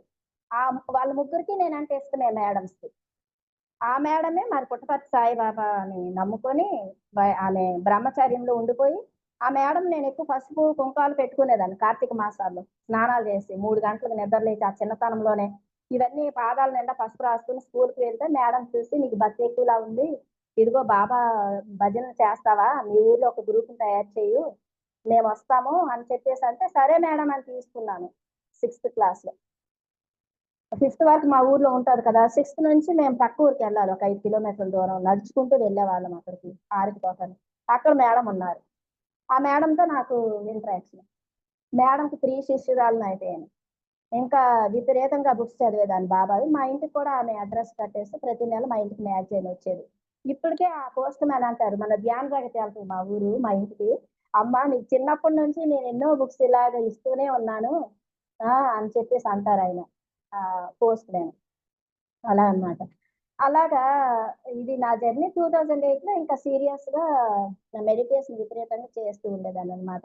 రోజుకి 12 గంటలు, 10 హవర్స్ నేను పెట్టుకునేదాన్ని టైమింగ్స్. అలా ధ్యానం చేస్తూ ఉండేదాన్ని. తర్వాత బుక్స్ చదివేదాన్ని. బుక్స్ కూడా నేను కొనుక్కునేదాన్ని. ప్రతి నెల అక్కడ వీరజాదీశ్వరి మేడం సెంటర్‌లో 3 రోజులు ఉండేవన్నమాట. 3 డేస్ వర్క్‌షాప్స్ ఉండేవి. అంటే ఫుల్ డేస్. ఉండి అక్కడే భోజనాలు, అక్కడే అంటే ఉదయం 9 నుంచి స్టార్ట్ చేస్తే సాయంత్రం 6 వరకు కూడా క్లాసులు ఇవన్నీ జరుగుతుండేవి. అక్కడ బుక్ స్టాల్ పెట్టేవారు. బుక్స్ అమ్మేవారనమాట. ఒక ఇద్దరు భార్యాభర్తలొచ్చి. నేనేం చేసేదాన్నంటే ఈ మనీ ఉంటుంది కదా! హాస్పిటల్‌కి వెళ్ళాలని చెప్పేసి మా వారు నాకు డబ్బులిచ్చేవారు. ఈ డబ్బులు తీసుకొనెళ్ళి హాస్పిటల్ ఇంటికి దగ్గరనమాట. "నువ్వు హాస్పిటల్‌కెళ్ళి మెడిసిన్ తీసుకో" అని చెప్పేసి చెక్ చేయించుకొని. ఆ డబ్బులు నేనేం చేసేదాన్నంటే పిరమిడ్స్, హ్యాంగింగ్ పిరమిడ్స్, బుక్సు కొనుక్కునేదాన్ని. ఇంకా మేము ప్రచారానికి డొనేషన్‌కి ఇచ్చేసేదాన్ని ఆ డబ్బులు. ఇంకా నేను హాస్పిటల్‌కైతే ఫస్ట్ మంత్ వెళ్ళాను. నాకు కొన్ని టాబ్లెట్స్ ఇచ్చిందావిడ. ఒక నెల నేను సాధన చేసిన తర్వాత వెళ్ళిన తర్వాత ఆవిడ మొత్తం పొజిషన్ చూసి ఏమి ఇవ్వలేదు. ఐరన్ టాబ్లెట్స్ ఇచ్చింది డాక్టరు. అంటే బావుంది కదా! మరి సాధన చేస్తున్నాను బాగా. కాబట్టి అవేవైతే చెప్పిందో అవన్నీ ఆవిడే మర్చిపోయింది. డాక్టరమ్మే మర్చిపోయింది. నేను ఆ పేషెంట్‌నని. ఆ ప్రిస్క్రిప్షన్స్ చూపిస్తేనే ఆవిడ మళ్ళీ ఇవన్నీ చెప్తది. అంతే తప్ప నేను ఫలానా ఈ పేషెంట్‌నని ఆవిడ మర్చిపోయి ఐరన్ టాబ్లెట్స్ మాత్రం ఇస్తే అవి బయటికి తీసుకొచ్చి చెత్తబుట్టలో పడేశాను. నేను టాబ్లెట్స్ అస్సలు వేసుకోలేదనమాట. ఎందుకంటే నేనప్పటికే ఆత్మ భగవంతుడని తెలుసు. అప్పటికి నాలోన అనంతమైన శక్తి ఉందని తెలుసు. కోటి సూర్యుల ప్రకాశం మన సోల్ అని నాకు అర్థమైపోయిందనమాట. ఇంక అన్నీ మన లోపలే ఉన్నాయి. మనకు మనమే డాక్టర్. ఏదైనా మనం హీలింగ్ చేసుకోవచ్చు. క్యూర్ చేసుకోవచ్చు. అని చెప్పేసి నేను నమ్మి ఇంకా శక్తిని ఆ విశ్వశక్తిని నమ్మి ఇంకా నేను డాక్టర్స్ దగ్గరికి అదే హాస్పిటల్‌కి వెళ్ళడం మానేశాను. ప్రతి నెల వెళ్ళమని మనీ మాత్రం నా చేతిలో పెట్టేవారు. నేను ఆ డబ్బులతో బుక్స్ కొనుక్కోవడం ఇవన్నీ నేను చేసేదాన్ననమాట. ఆయన పట్టించుకోలేదు. నేను బానే ఉన్నాను, హ్యాపీగా ఉన్నానని చెప్పేసి ఆయన అనుకునేవారు. నేను మూడో ఫ్లోర్‌లో మేముండేవాళ్ళం. మూడో ఫ్లోర్ నుంచి అసలు డాక్టర్ ఏం చెప్పారు? అసలు మంచం మీద ఎగొద్దని చెప్పారు కదా! అసలు జర్నీలు చేయకూడదు, మెట్లెక్కి దిగకూడదు. కానీ నేను చక్కగా మూడో ఫ్లోర్ నుంచి కిందకి దిగి నేను మళ్ళీ అక్కడి నుంచి నడుచుకుంటూ ధ్యాన మందిరంకి వెళ్ళేదాన్ని. ఇలాగా. అక్కడ శారీరక శ్రమ అనేది ఉంటది కదా! మరి వాకింగ్ చేయాలి. చిన్న బాబున్నాడు. మరి బాబుని చూసుకోవాలి. ఇలా చేసుకుంటూ నేను అలాగా ఒక ఫోర్త్ మంత్ వరకు నేను ఒంటరిగానే అలా ఉన్నాను. తర్వాత నాలుగో నెలలో మా ఆడపడుచుండేది. అమ్మాయి మెచ్యూర్ అయిపోయి ఉంది ఇంట్లో. అమ్మాయి వ్యవసాయం చేసేది. అమ్మాయిని తీసుకొచ్చి నా దగ్గర తోడుగా మా వారు పెట్టారనమాట. మా ఆడబిడ్డని. అమ్మాయి వచ్చి నా దగ్గర ఉంచారు. నాకు కొంచెం బాబున్నాడు కదా! ఆ బాబుని చూసుకుంటాడు. చూసుకుంటుంది. కొంచెం ఏదో సాయం చేస్తుంది. నాకు తోడుగా ఉంటదని చెప్పేసి మా వారు తీసుకొచ్చి వాళ్ళ చెల్లి ఒక్కగానొక చెల్లెలు ఆయనకుండేది. ఆ అమ్మాయిని పెడితే అమ్మాయి అమ్మాయికేమైందంటే 5 మంత్స్, 6 మంత్స్ వరకు పీరియడ్స్ వచ్చేవి కాదు. ఇర్రెగ్యులర్ పీరియడ్స్ అన్నమాట. అమ్మాయి మెచ్యూర్ అయిన ఒక 2 సంవత్సరాలు అప్పటికయింది. నేను 2008లో సాధనలో ఉండేటప్పుడు. అప్పుడు ఎన్నో మెడిసిన్స్ వాడేవాళ్ళం. ఆ మెడిసిన్స్ వాడినంత సేపు అమ్మాయికి బాగా రెగ్యులర్‌గా 2 నెలలయి మళ్ళీ మెడిసిన్స్ వాడాల్సొచ్చేది. ఇంకా అలా కాదని చెప్పేసి మరి నాకు ఎలాగో పూర్తి విశ్వాసం ఉంది కదా ధ్యానం మీద. ఏదైనా మనం నయం చేసుకోవచ్చు, హీల్ చేసుకోవచ్చు అనేది నాకు ప్రగాఢమైన నమ్మకం. ఆ అమ్మాయిని తీసుకొచ్చాం కాబట్టి ఇంకా అమ్మాయిని కూడా ధ్యానానికి తీసుకెళ్ళేదాన్ని నాతో పాటే. అమ్మాయి కూడా ఒక్కసారి కూర్చుంటే ఎన్ని గంటలైనా లేపే వరకు లేచేది కాదు. ఆ అమ్మాయి స్వభావం ఏంటంటే కామ్‌గుండేది. ఎవరితోని ఇంటరాక్షన్ అయ్యేది కాదు. మనుషులతో కలిసేది కాదు. టీవీ ఏస్తే టీవీ చూసి లేదంటే ఇంట్లో పనులు చేసి నాతోనే ఉండేది. అమ్మాయి కొంచెం ఆ డిసిప్లిన్ ఉంది. పైగా నాకు మ్యారేజ్ అయిన నుంచి ఆ అమ్మాయి నేను ఇద్దరం అక్క చెల్లెల్లాగా అన్నీ కలిసిమెలిసి ఊర్లో కూడా పనులు చేసుకోవడం ఇవన్నీ అలవాటుంది ఆ అమ్మాయికి. హైదరాబాద్‌లో కూడా నాతో పాటు ఉంచుకునేదాన్ని తోడుగా. నేను అప్పుడు భజనలు, పూజలు చేసేటప్పుడు కూడా మా ఇద్దరిది ఒకటే ఊరు. అత్తింటి వాళ్ళు, పుట్టింటి వాళ్ళు. కాబట్టి అమ్మాయిని పూజలకి ఆటిలకి కూడా పిలిచేదాన్ని. ఏ ఇంట్లో ఆడపిల్లున్నా పిలిచేవాళ్ళం వచ్చి రండి భజన చేద్దాం అని చెప్పేసి కదా! అలాగా అమ్మాయితో నాకు బాండింగ్ ఉండేది. ఆ అమ్మాయి నా మాట వినేది చక్కగా. తనింక బాబుని చూసుకొని ఇంట్లో పనులన్నీ చేసి పెట్టేసేది. ఇంక నన్ను వదిలేసేది ఫ్రీగా. బుక్స్ చదువుకోవడం, ధ్యానం చేసుకోవడం ఇంతే. చక్కగా కుర్చీ మీద నేను కూర్చుంటే చక్కగా నాకు ప్లేట్‌లో మంచి భోజనం పెట్టేసేది. అంత అమ్మాయికి అవన్నీ నేర్పించాను అప్పటికి నేను. తను పొలం పనులు మాత్రమే చేసి ఇంటి దగ్గర ఇవేవి రావు. వంట నేర్పించాను, పరిశుభ్రాలు నేర్పించాను, తన పరిశుభ్రత అంతా నేర్పించాను, ధ్యానం నేర్పించాను. కొంచెం కష్టపడ్డాను ఆ 4, 5 నెలలు. అమ్మాయిని రెడీ చేశాను. తర్వాత తను తయారైపోయింది. ఇంకా నాకు ఇంకా ఒక తల్లిలాగా ఇంకా తనన్నీ చూసుకునేది. చక్కగా ధ్యానాలకు వెళ్ళిపోయేవాళ్ళం. మా వీధిలో వాళ్ళంతా చాలా ఆశ్చర్యపోయేవాళ్ళనమాట. ఏంటి ఇంత ఇద్దరు చిన్నవాళ్ళు అంత ప్రెగ్నెన్సీతోని పెద్దవాళ్ళెవరు లేరు కదా! ఇలా ఎలా ఉండిపోతావు నువ్వు? ఏదైనా తినాలనిపిస్తది కదా! పిండి వంటలు ఇట్లాంటివన్నీ. అవి మరి అనేసి ఆంటీ వాళ్ళు మా ఆయన వాళ్ళ అంటే ఫ్రెండ్స్ 4, 5 ఫ్యామిలీస్ ఉండేవాళ్ళు మా చుట్టూ. పక్క బిల్డింగ్‌లో, మా బిల్డింగ్‌లో ఇలాగా. వాళ్ళేంటంటే, ఇలా నన్ను వాళ్ళు ప్రాపంచికంగా ఉంటారు కదా! నన్ను ఇలాగ భయపెట్టేవాళ్ళు. నేను ఆటిలకేం జడిసేదాన్ని కాదు. నాకు ఫుడ్ ఏమి అక్కర్లేదు. నేను చక్కగా మంతెన సత్యనారాయణ గారి స్పీచ్‌లు వినేదాన్ని టీవీలో. ఆయన ఏం డ్రై ఫ్రూట్స్ తినండి, ప్రెగ్నెన్సీతో ఉండేటప్పుడు ఏ ఫుడ్ తినాలో అది నేను ఫాలో అయ్యేదాన్ని. ఇంకా మనకి సీజనల్ కూరగాయలు ఏవైతే ఉంటాయో చక్కగా వస్తాయి. ఆకుకూరలు, కూరగాయలు. మా ఆయన డబ్బులిచ్చేవారు. 5,000, 6,000 ఇచ్చేవారు నాకు. ఎందుకంటే అక్కడ పొజిషన్ చెప్పారు విన్నాడు ఒకసారి. డబ్బులెక్కువ అవుతాయి కాబట్టి నన్ను హాస్పిటల్‌కి వెళ్ళాను. నా చేతిలో పెట్టేవారు ఈయన. ఆళ్ళ చెల్లెల్ని తోడు తీసుకొని ఇంటికి దగ్గర వాకబుల్ డిస్టెన్స్‌లో ఉండేది హాస్పిటల్ గైనకాలజిస్ట్. వెళ్ళాలంటే నేను హాస్పిటల్‌కి వెళ్ళలేదు. నేను చెప్పాను కదా! ఫస్ట్ అలా చెప్పారు. టెస్టులు చేసినప్పుడు, కన్సీవ్ అయినప్పుడు. తర్వాత నేను మెడిటేషన్ సాధన 1 మంత్ గట్టిగా చేయడం వలన ఆవిడ ఐరన్ టాబ్లెట్స్ ఇచ్చింది తర్వాతెళ్తే. ఇన్ని చెప్పింది, ఇన్ని లక్షలవుతాయి, ఇంత బెడ్ రెస్టు, లేకపోతే ఇన్ని టెస్టులన్నారు. ఏదదంతా ఏమైంది? 1 మంతే నేను గట్టిగా ధ్యానం చేస్తే అవేవీ లేవు. చక్కగా స్కానింగ్ తీసింది. ఐరన్ టాబ్లెట్స్ చేతిలో పెట్టి పంపిస్తే అది తీసి అక్కడే చెత్తబుట్టలో పడేసి వచ్చేసి ధ్యాన మందిరంకెళ్ళిపోయాను డైరెక్ట్‌గా నడుచుకుంటూ ధ్యానానికి. అది.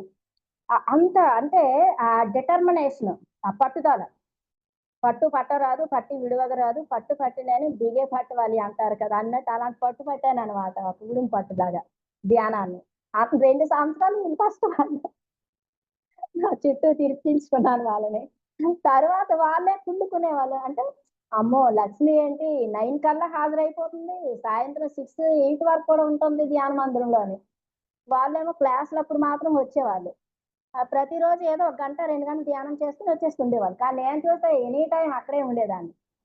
అలాగా. ఇంకా వాళ్ళే ఆశ్చర్యంగా చూసేవాళ్ళు. ఇంక మాటలు లేవు ఇంక వాళ్ళకి కూడా నా మీద. ఏంటి ఇంత గట్టిగా అసలు ఈవిడ ఇది పట్టిందని చెప్పేసి.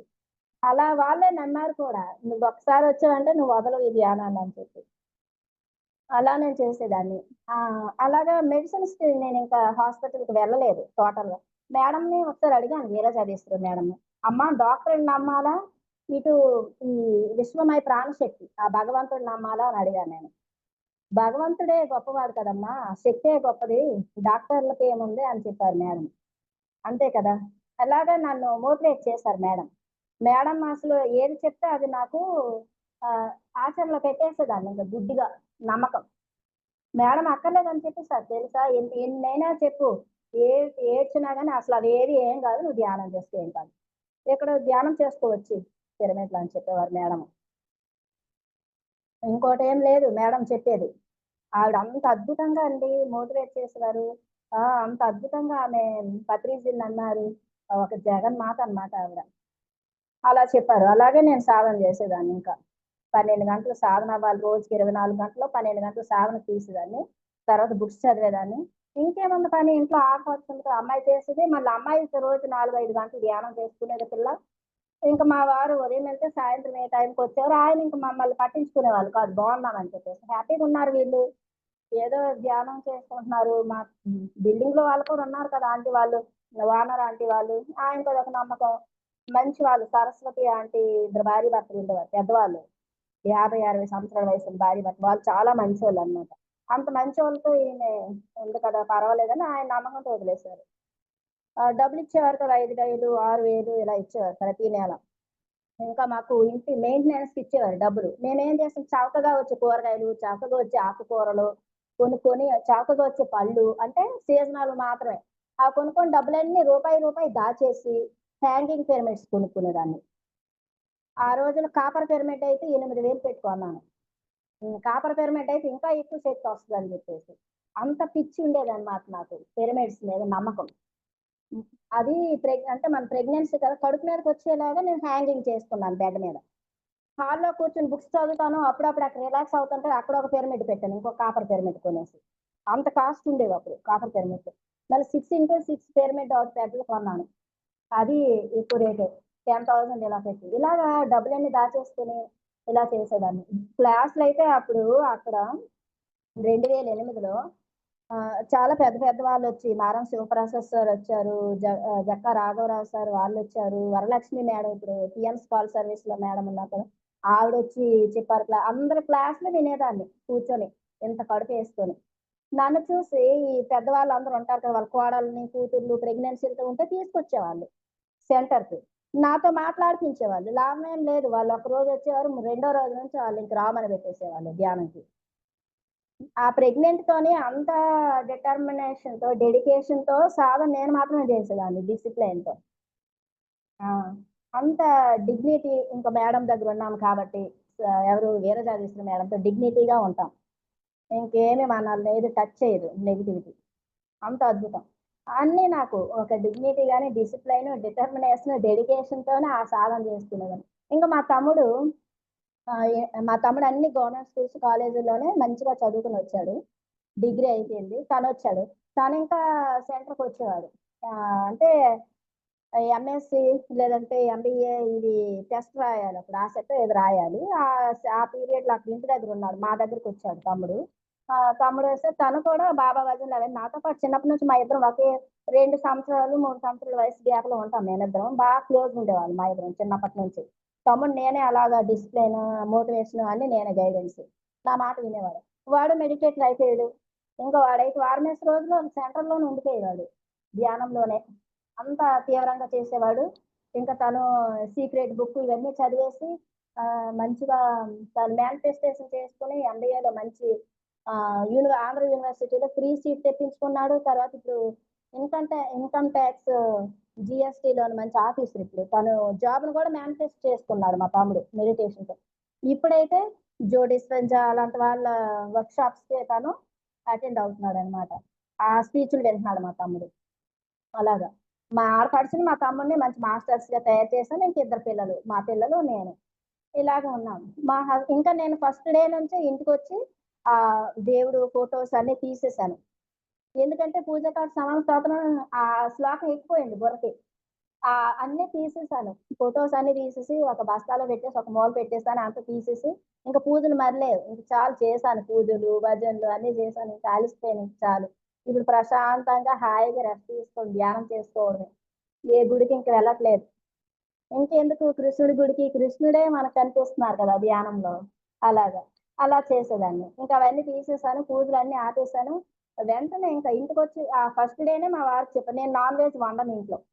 ఇంట్లో అసలు నాన్ వెజ్జే ఉడకదు. నీకు కావాలంటే ఊరెళ్ళి ప విలేజ్ కదా! మీ అమ్మగారి దగ్గరేం తిను. లేదు బయట హోటల్‌లో తిను గాని ఇంట్లో నాన్ వెజ్ మరిలేదని చెప్పాను. అంతే. ఆయన వెంటనే యాక్సెప్ట్ చేశారండి.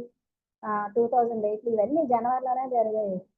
2008 అంటే అసలు నాకదొక మిరాకిలస్ ఇయర్ అన్నమాట. నేనొక ఏదో వేరే డైమెన్షన్‌లో ఉన్నానని చెప్పాలి ఆ సంవత్సరం అంతా. నాకింకేం తెలీదు. ప్రాపంచికంగా ఏం జరుగుతుంది ఇదంతా ఏం తెలీదు. మా లోకమంతా ధ్యానం చేసుకోవడం, బుక్స్ చదువు ఈ 'రామ్‌తా' బుక్ చదువుతుంటే 'రామ్‌తా' వాయిస్ వినిపించేది. Clear voice. అవన్నీ నాకు మాట్లాడేవారు 'రామ్‌తా.' అంటే వీళ్ళనేవారు కదా! ఆంటీ వాళ్ళు ఎవరో పెద్దవాళ్ళు మా ఆయన వాళ్ళ ఫ్రెండ్స్ వాళ్ళ మదర్స్. "ఏంటమ్మా ఒంటరిగా ఇలా ఎలా ఉండిపోతావు? ఊరెళ్ళు. మీ అమ్మ వాళ్ళ దగ్గరికి వెళ్తే మంచి మంచి వంటలు చేసి పెడతారు. బాగా తినాలి నువ్వు. ఏంటి ఇలాగా నాన్ వెజ్ మాంసం తినట్లేదు. ఏది తినకుండా ఏంటసలు బేబీ బాగోదు. సరిగా పుట్టదు. అసలు హెల్తీగా ఉండదని" చెప్పేవారు.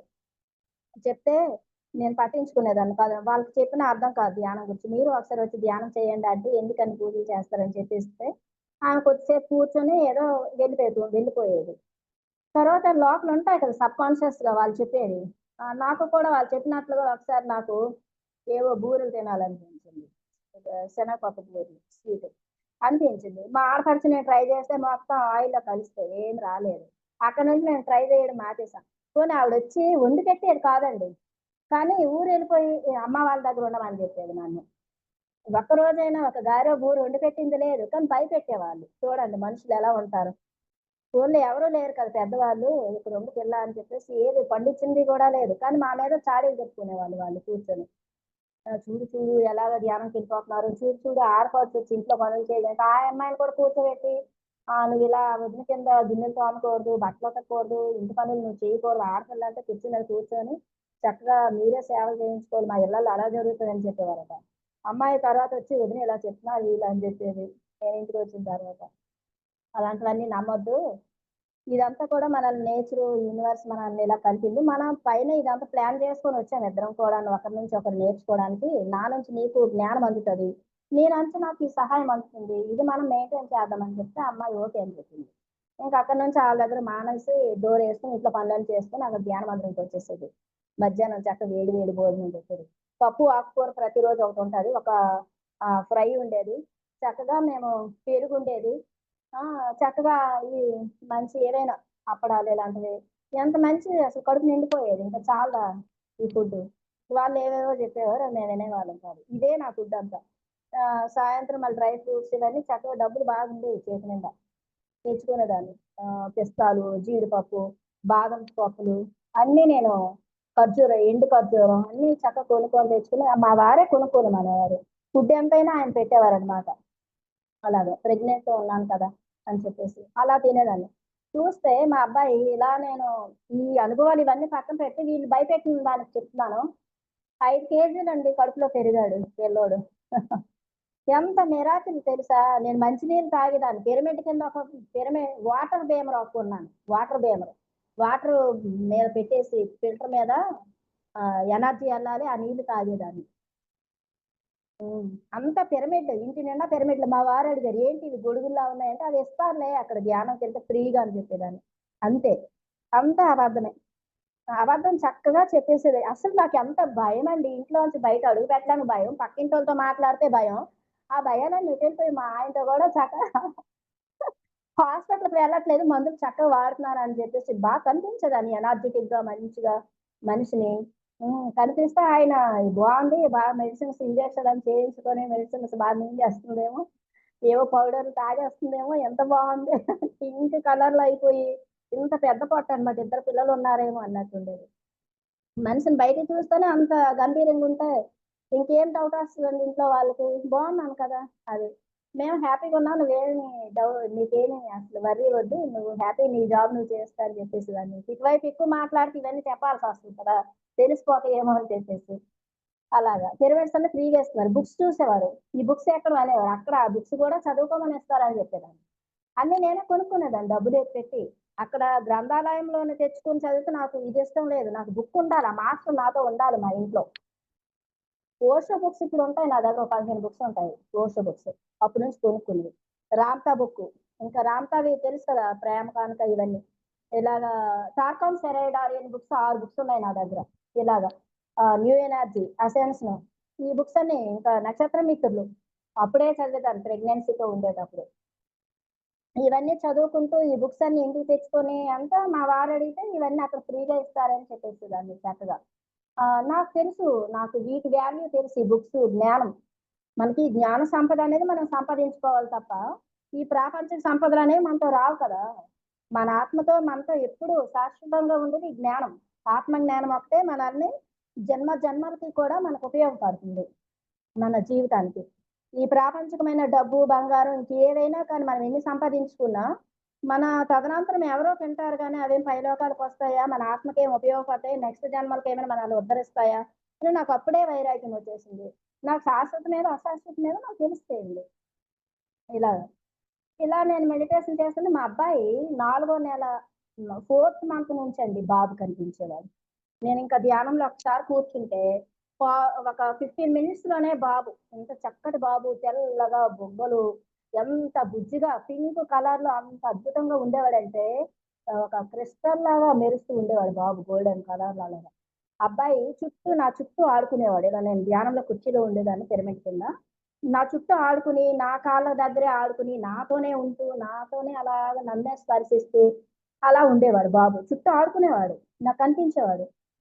అయితే ఒకరోజు బాబేమొచ్చి నేనొక పెద్ద బాటిల్ 2 లీటర్ల బాటిల్‌తో పిరమిడ్‌లో పెట్టిన వాటర్ తెచ్చుకొని తాగడం. కొంచెం కొంచెం నీళ్లు తాగేదాన్ని. మంచి నీళ్ళు ఎక్కువ తాగేదాన్ని. నాకు హెల్త్ అవేర్‌నెస్, ఫుడ్ అవేర్‌నెస్ నాకుంది కదా! మంతెన సత్యనారాయణ గారి దగ్గర నేర్చుకుంది. మంచి నీళ్ళు ఎక్కువ తాగేదాన్ని.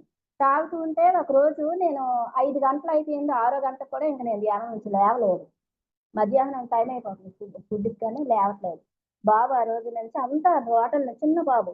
ఇలా ఎత్తి నాకు చూపిస్తున్నాడు. "అమ్మా ఈ వాటర్ తాగు నాకు దాహం వేస్తుంది లోపల" అని చెప్పాడు. ఆ సాధనకి లోపల వాటర్ అంత ఇంకిపోయి అలాగా జ్ఞానాగ్ని దగ్ధ కర్మాణం కదా! ఎంత కర్మ చేశామో అన్నీ జరిగాయి నా జీవితంలో. ఇన్ని బాధలు పడ్డాను. అంత ఇదైపోయాను. కాబట్టి ఈ జ్ఞానాగ్నిలోనే అంత కర్మంతా శుద్ధి చేసుకోవాలని నా నమ్మకం. ఇంకా మంచిదేది స్వామి వివేకానందుల ఆయనవే నేను పోస్టర్‌లని పెట్టుకున్నాను బెడ్‌రూమ్‌లో. స్వామి వివేకానంద పోస్టర్స్.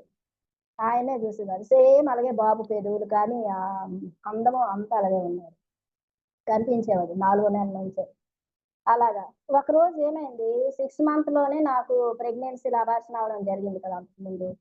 ఇలాగా నాకు ఆ 6 మంత్ అంటే ఏదో నాకు ట్రిగ్గర్ అయింది మళ్ళీ. భయమేసింది బాగా. అమ్మో! ఏమవుతదో ఏమవుతదో ఆరో నెలొచ్చింది. అప్పుడు ఆరో నెల అయ్యేసరికి కదా ఇలాగా బేబీ రిమూవ్ అయిపోతుంది అని చెప్పేసి నేను అనుకుని భయపడుతున్నట్టుగానే పెయిన్ వచ్చేసిందండి పొట్టలో. పిరమిడ్‌లోనే కూర్చున్నాను. 9కి నేను హాజరైపోయేదాన్ని. నాకు తెలుసు కదా! నాకు టైము డిసిప్లిన్ ఎక్కువ కదా! 9కి నేను ధ్యానంలో కూర్చుంటే ఇంక అక్కడి నుంచి పెయిన్ స్టార్ట్ అయింది. ఇదేదో కింద నుంచి వచ్చేస్తుందేమో అనిపించింది బేబీ. ఆరో నెల. నిజంగా. అస్సలు బాడీ అంతా చల్లగా అయిపోయి వణుకు పుట్టేసి ఎవ్వరు లేరు పిరమిడ్‌లో ఆ రోజు. నేను ప్రతిరోజు వెళ్తాను కదా! ప్రతిరోజు ఎవరుంటారు? హాఫ్ డే క్లాస్ ఉంటే వస్తారు. లేదంటే ఏదో ఒక టైంలో ఒక గంట వచ్చి వెళ్ళిపోతుంటారు ఒక్కొక్కళ్ళొచ్చి. ఆ రోజు ఒక్కదాన్నే ఉన్నాను పిరమిడ్‌లో. బాడీ అంతా చల్లగా అయిపోతుంది. ఆ పెయిన్ విపరీతంగా పెయినొచ్చి అక్కడే డెలివరీ అయిపోద్దేమో అనిపిస్తుంది. లోపల కింద నుంచి వచ్చేస్తదేమో బేబీ అని నాకు అనిపిస్తుంది. అలాగా ఆ పెయిన్స్. ఇంకా ఒక్కసారి ఇంక నాకేం తోచలేదు. ఇంక పత్రిజీని తలుచుకొని, జగదీశ్వరి మేడంని తలుచుకొని, అక్కడ మాస్టర్స్ అందరూ ఉంటారు. ఆళ్ళందరిని తలుచుకొని ధ్యానమే ఇంకా. శ్వాస మీద ధ్యాస పెట్టి ఆ పెయిన్ వస్తూనే ఉంది. అలా సాధన చేస్తూ అసలు కుదరట్లేదు. ఏదో అయిపోద్దేమో అని అనిపిస్తుంది. అప్పుడు వెంటనే మీరు నమ్మరు ఒక వితిన్ సెకండ్‌లో ఒక ట్రాన్స్‌లోకెళ్ళాను. ఒక కాంతిలాగా అలా వచ్చి నా లోపలికెళ్ళింది. అలా సెకండ్‌లోనే నేను ట్రాన్స్‌లోకి వెళ్ళిన తర్వాత ఇద్దరు మాస్టర్స్ వచ్చారండి. ఒక మాస్టరేమో నేను ఇలా కూర్చుంటాను కదా! అక్కడ ఒక సీడీల్లాగా ఉండేవన్నమాట. దీంతో సిమెంట్‌తో కట్టిన సీడీలుండేవి. దాని మీద పడుకున్నాను నేను. చేస్తున్నాను ఆడ కూర్చోలేక. వచ్చి నన్ను కూర్చోపెట్టి వాళ్ళ హృదయం మీద ఇలా నా తల పెట్టుకొని ఇలా తల నిమురుతూ ఒక మాస్టర్ చేస్తున్నారు. హృదయం మీద పొట్ట మీద చెయ్యేసి హీల్ చేస్తున్నారు. ఒక మాస్టర్ ఏమో ఒక హెర్బల్ టీ మంచి హెర్బల్ టీ తయారు చేసి ఇలాగా షేక్ చేస్తూ నాకిచ్చారు. ఆ టీ తాగానండి. ఎంత సువాసన అంటే ఆ హెర్బల్ టీ సువాసన అన్నమాట. వాసనతో అంత బావుందన్నమాట. మనం పుదీనా, తులసి ఇట్లాంటివన్నీ ఏసుకునే ఉంటాయి కదా! కొన్ని గ్రాసెస్. ఆ టీ ఇలాంటిది ఇచ్చారు. ఇద్దరు మాస్టర్స్ ఇచ్చారు. అలాగా అది తాగిన తర్వాత నాకు పెయిన్ అంతా తగ్గిపోయింది. ధ్యానంలోనే అనుభవం. పెయిన్ తగ్గిపోయింది. రిలాక్స్ అయిపోయాను. తర్వాత నన్ను అలా పడుకోబెట్టేసి వెళ్ళిపోయారు మాస్టర్స్. అది అస్సలు చాలా అద్భుతమైన ఎక్స్‌పీరియన్స్ అసలు. మళ్ళీ ఈ ప్రెగ్నెన్సీ కూడా పోవాల్సిందే. దీని మీద గూడా ఒక నెగెటివ్ ఫోర్సెస్ అంతే. ఇప్పుడు నేను అప్పుడు నక్షత్ర మిత్రులు చదివితే అప్పుడు తెలిసింది. ఎవరైతే ఈ 1,44,000 మంది ఉన్నారు కదా! అప్పుడొచ్చారు 1,00,000 సంవత్సరాల క్రితం. వీళ్ళందరిని టార్గెట్ చేస్తారంట డార్క్ ఫోర్సెస్. మరి నన్ను అలాగే చిత్రహింసలండి. నాకు మనుషులతోని పడేది కాదు. ఎవరి దగ్గరికి వెళ్ళినా ఒక స్నేహం కుదిరేది కాదు. ఎవరితోని నాకు ఏమి బాండింగు అసలు ఇదయ్యేది కాదు. ఎప్పుడు ఒంటరిగా చెట్ల కింద నేచరు, పొలంలోని మాది వ్యవసాయ కుటుంబం కదా! పొలంలోకి వెళ్ళిపోవడం, పక్షులు అది ఇది చూస్తూనే బతికేదాన్ని. ఎవరితోని నాకు అంతగా కుదిరేది కాదు. అలాగే ఉండేది. తర్వాత ఈ పెళ్లయిన నుంచి ప్రెగ్నెన్సీలు, అబార్షన్‌లు. మరి ఇదంతా చిత్రహింసలాగే ఉండేది నాకు. బాధలే కదా! కాబట్టి అప్పుడు నక్షత్ర మిత్రులు చదివినప్పుడు నాకు అర్థమైంది. ఏదో ఒక కోర్స్ నన్ను టార్గెట్ పెట్టేసేకున్నాయని. మరి అంత మనల్ని అలా చేయకపోతే మనం మళ్ళీ కాంతిని అంత పనిచేస్తాం కదా! జ్ఞానాన్ని. మనం మనం ఉన్నదే హృదయంలో మన హృదయ చక్రంతో, హృదయంతో మనం పనిచేస్తాం. ప్రేమతత్వం మనకెక్కువ. మరి బాబా భజనలు అవన్నీ చేసి సేవలు కూడా చేసేదాన్ని. ముసలి వాళ్ళకి నీళ్లు మరిగించి చిన్నప్పుడే వాళ్ళకి స్నానాలు చేసేదాన్నండి. ముసలి వాళ్ళకి. వాళ్ళనసలు ఆళ్ళ పిల్లలు ఆళ్ళ మనవళ్ళే ముట్టేవాళ్ళు కాదు. నేనెళ్ళి వాళ్ళ వీపులు తోమి, వాళ్ళ బట్టలు ఉతికి, వాళ్ళకి సేవ చేసేదాన్ని చిన్నప్పుడు. ఆ ముసలోళ్ళంతా కూడా అమ్మ లక్ష్మి, లక్ష్మి అనేసి పాపం నేను కనిపిస్తే నాదంతా ఇదయ్యేవారు. వాళ్ళ చావులు గూడా అంతే చక్కగా చనిపోయేవారు. రాత్రి అన్నం పెట్టేదాన్ని ఉదయాన్నే అలాగా రామాలయంలో పడుకొని, ఉదయం మళ్ళీ అన్నం తీసుకెళ్ళిన టైంకి వాళ్ళు నిద్రపోయినట్టు చనిపోయేవారు నిద్రలోనే. అంత మంచి చావొచ్చేది. అలా నేను చాలా చేశాను. వాళ్ళందరూ ఎంతో దీవించేవారు నన్ను. కానీ నాకేంటి ఇలా జరుగుతుంది? అని. నేనెప్పుడు కూడా నేను చూసుకున్నా. ఇన్ని పూజలు చేశాను, ఇన్ని భజనలు చేశాను. సత్యసాయి, షిరిడీ సాయి అన్ని దేవుళ్ళకి జీసస్ క్రైస్ట్ ఇది బైబిల్ గూడా చదివేదాన్ని. నాతో ఉంది అప్పటికి గూడా చిన్నప్పుడు ఎప్పుడో ఇచ్చిన బైబిల్. నాకు చాలా ఇష్టం అందులో ఉన్న జ్ఞానం. ఇలాగా ఇన్ని చేశాను. ఏంటసలు నా జీవితంలో ఇలా జరుగుతుందనేది నాకు అర్థమయ్యేది కాదు. అప్పుడు నక్షత్ర మిత్రులు చదివినప్పుడు నేనొక నక్షత్ర లోకవాసినని నాకు అర్థమైపోయిందప్పుడు. అది నేను డిసైడ్ అయ్యాను. ఏదో కోర్స్ నాకు టార్గెట్. తర్వాత ఇంకా ఆ రోజు అలా అయితే అప్పుడు మాస్టర్స్ వచ్చి ఇలా హీల్ చేసిన తర్వాత పడుకోబెట్టేసి వెళ్ళిన తర్వాత నాకు మళ్ళీ మెలుకువ వచ్చిన తర్వాత కూర్చొని అలాగా ఎనర్జైజ్ అయ్యాను. లేదంటే డ్రైన్ అయిపోయాను మొత్తం. భయంతో వణికిపోయేదాన్ని. అప్పుడు ఎంతండి నాకు 2008లో అంటే నాకు 19 ఏళ్ళకి 2005లో 19 సంవత్సరాలు. 2006 అంటే 18, 19, 20 సంవత్సరాల వయసు నాది. అంత చిన్న వయసులోనే అంత డెడికేషన్‌తోని అంత దీంతో ఉన్నామంటే మనం వృద్ధాత్మలమే. వృద్ధాత్మలు కాబట్టే ఎన్ని పెద్ద పెద్ద ఆటుపోట్లొచ్చినా హీల్ అయిపోయేదాన్ని. మళ్ళీ అసలు మెడిసిన్స్ లేకుండా ఉండాలని నాకెన్నో ఆలోచనలు అలాంటివన్నీ వస్తుండేవి. ఈ ప్రపంచాన్నంతా పక్కన పెట్టే సమాజాన్ని నేను నమ్మిన జ్ఞానాన్ని నేను నమ్ముకునేదాన్ని. అలాగా. వృద్ధాత్మలం కాబట్టి అవన్నీ తట్టుకొని నిలబడగలిగాను. ఆ రోజు అలా అయిందనమాట. ఎప్పుడు ఆరో నెల అప్పుడు నాకు 6 మంత్ బేబీకి. ఇదొక ఎక్స్‌పీరియన్స్ కదా! అదే నేను చెప్తున్నాను. ఎప్పుడైనా నేను అసలు ఆ రోజు కూడా నేనేమి ధ్యానాన్ని వదలలేదు. హాస్పిటల్ పరిగెత్తలేదు. ఏదైతే అది జరగని. ఇదొక ఎక్స్‌పెరిమెంట్. నేను ఎక్స్‌పెరిమెంట్ చేస్తున్నాను ధ్యానంతో. అర్థమైందా? ఎక్స్‌పెరిమెంట్ చేస్తున్నాను. నేను డిసైడ్ అయితే దిగాను ఇందులోకి. మెడిసిన్స్‌ని, డాక్టర్స్‌ని అందరిని పక్కన పెట్టి. అయితే అయితది లేదంటే పోతది. ఏదో ఒకటి తేల్చేద్దాం అని చెప్పేసి కూర్చున్నాను. అప్పుడు అలా అయిందనమాట. మాస్టర్స్ వచ్చి అలా హీల్ చేశారు. తర్వాత అలా మళ్ళీ నాకు కంటిన్యూషన్ ఇలాగా 3 రోజులు వర్క్‌షాప్స్ ఫుల్ డేలయ్యాయి. ఇంకా బోలెడంత ధ్యానం, చాలా మంది మాస్టర్స్ స్పీచ్‌లు వినడం ఇదంతా జరుగుతూ ఉండేది. భజగోవిందం బుక్స్ ఆది శంకరాచార్యుల వారు నీ గర్భంలో అంటే అందరూ అడిగేవారు. మన మాస్టర్స్ అంతా. ఇలా పొట్ట మీద చెయ్యేసుకొని ఏ మాస్టర్ పుడుతున్నారు మేడం అని నన్ను అడిగేవారు. నాకు నిజంగా అది కూడా తెలీదండి. సంకల్పాలు తెలీదు, ఏ కోరికలు లేవు, ఏమీ లేవు. సాధన చేసుకోవడం అంతే. శక్తినెక్కువ నింపుకోవాలి. అంతే తెలుసు. ఆ రోజేమో అప్పుడు నాకు 8థ్ మంత్ ఈ ఎక్స్‌పీరియన్స్. 8వ నెల ప్రెగ్నెన్సీతో ఇంట్లో నైట్ డిన్నర్ అయిపోయిన తర్వాత ఇలా రిలాక్స్ అవుతున్నాననమాట చైర్‌లో. మా ఆడపడుచు చక్కగా మంచి పప్పు, అన్నం అన్నీ పెట్టింది. మంచి ఫుడ్ తిన్నాను, పాలు తాగాను, చక్కగా కూర్చొని అలా రిలాక్స్ అవుతున్నాను. ఇలా కళ్ళు మూసుకుంటే వెంటనే ఒక ట్రాన్స్‌లోకి వెళ్ళాను. నాకు ఆ ట్రాన్స్ ఎప్పుడు ఎలా వచ్చేదంటే ఒక కాంతిలాగా ఇలా ఒక ఎనర్జీ వచ్చి నా లోపలికి వెళ్ళేది. వెంటనే నేను ట్రాన్స్‌లోకి వెళ్ళేదాన్ని. నాకు తెలియకుండా నేను అనుకోని ఏంటి ఇలా కళ్ళు మూతలు పడిపోతున్నాయి. ఏదో శక్తి నా లోపలికి వస్తుందని నాకు నాకు నేను అనుకుంటూ ఉండేదాన్ని. ఎరుకుతూ ఉండేదాన్ని. ఆ రోజు పత్రిజీ సారు, పత్రిజీ మేడం ఇద్దరూ వచ్చారనమాట. ఈ అనుభవంలో. పెద్ద వర్షం అనమాట. చాలా పెద్ద వర్షం వస్తుంది బయట. గాలి, వర్షం, ఉరుములతో. ఇద్దరు బాగా తడిసిపోయి బట్టలు ఇలా దులుపుకొని లోపలికొచ్చారు. హాల్‌లో నేను అలా కూర్చుంటే, "మేడం మీ గర్భంలో ఆదిశంకరాచార్యులు వారు పుట్టబోతున్నారని" చెప్పారు. చెప్పేసి ఎళ్ళిపోయారు. Madam, sir ఇద్దరును. అందుకే నాకు పత్రిజీ మేడం అంటే సార్‌తో సమానం ఇప్పటికి గూడా. అంత ఇష్టం. ఆమె స్వర్ణామృతమైతే ఏ 10 సార్లు విన్నానో తెలుసా? అది నాకు ఇన్‌స్పిరేషన్ ఇప్పటికి గూడా. నాకు పత్రిజీ అంటే గాడ్ ఇంకా చెప్పాలంటే. గాడ్. అది. అలాగనమాట. అలా చెప్పేసి వెళ్ళిపోయారు. అప్పుడు నేను భజగోవిందం బుక్ కొనుక్కొని అది చదవడం. ఆది శంకరాచార్యుల వారి గురించి రీసెర్చ్ చేసి. అది. అలాగా ఈ ఆది శంకర తర్వాత వచ్చింది కదా! సినిమా కూడా పత్రిజీ సార్ గూడా అందులో ఉన్నారు. ఆ సినిమా కూడా చూసాం థియేటర్‌కెళ్ళి. ఇలాగనమాట. మా అబ్బాయికి కూడా అంతే. ఆ చిన్నబ్బాయి అంతే అందంగా పుట్టాడు. తర్వాత తను పుట్టిన తర్వాత కూడా విద్యా ప్రకాష్ నందగిరి స్పీచ్‌లయిన వింటూ ఉంటాడు ఇప్పటికి గూడా పిల్లోడు. సనాతన ధర్మం ఈ భగవద్గీత పత్రిజీ సార్ స్పీచెస్ శ్వాస మీద ధ్యాస వీళ్ళకిష్టం మా పిల్లలకి కూడా. నేను ఏ నక్షత్ర మిత్రులు ఎన్ని చెప్పినా, అమ్మ సాధన మాత్రం ఈ శ్వాస మీద ధ్యాసే చేయాలి. నువ్వు అవన్నీ చెయ్యకని చెప్తారు పాపం. పిల్లలు ఒప్పుకోరు. అలాగా. మా వారు వీళ్ళు ముగ్గురు గూడా ఎప్పుడు పత్రి సార్ స్పీచ్‌లు, పత్రి సార్ చెప్పిన ధ్యానము, ఆ ప్రబోధాలు నేను ఇంట్లో టీవీలోనే ఆన్ చేస్తాను స్పీచ్‌లు పత్రి సార్‌వి. ఇంక అన్నీ వింటారు. అంత చక్కగా వాళ్ళకి అంతా తెలుసు. ఈ బుక్స్ ఇంకింట్లో నేను చాలా బుక్స్ ఒక 150 బుక్స్ కొనుక్కొని ఉంచుకున్నాను. ఇంక ఇప్పటికి కొంటాను. 4, 5 పుస్తకాలు ఒకేసారి నేను ఆర్డర్ ఇచ్చుకుంటాను. అలాగా. అలాగనమాట. మాస్టర్స్ అన్నీ సమకూర్చి పెట్టారు. ఆ ధ్యానంలోకి రావడం. ఎన్నో మేము ఆర్థికంగా కూడా మా వారి జాబ్‌లో కూడా మంచి పొజిషన్‌లోకి రావడం ఆర్థికంగా. వెహికల్స్ కొనుక్కున్నాం చక్కగా బండి అన్నీ ఉన్నాయి. మళ్ళీ ఇల్లు కొనుక్కున్నాం. అప్పుడు ఇల్లు కట్టించుకున్నాం మేము. ఇక్కడ 2008లో అబ్బాయి నవంబర్ 11, 22, 2008లో పుట్టాడు పిల్లోడు. పుట్టినప్పుడు మా అబ్బాయి 11, 22 అంటే పత్రి సార్‌కి దగ్గర దగ్గర బర్త్‌డే నంబర్స్ ఇవి. 2008 అంటే ఇంకా ఇన్‌ఫైనైట్ కదా! ఇన్‌ఫైనైట్ యూనివర్సెస్‌లో మనం ఒక ఇన్‌ఫైనైట్.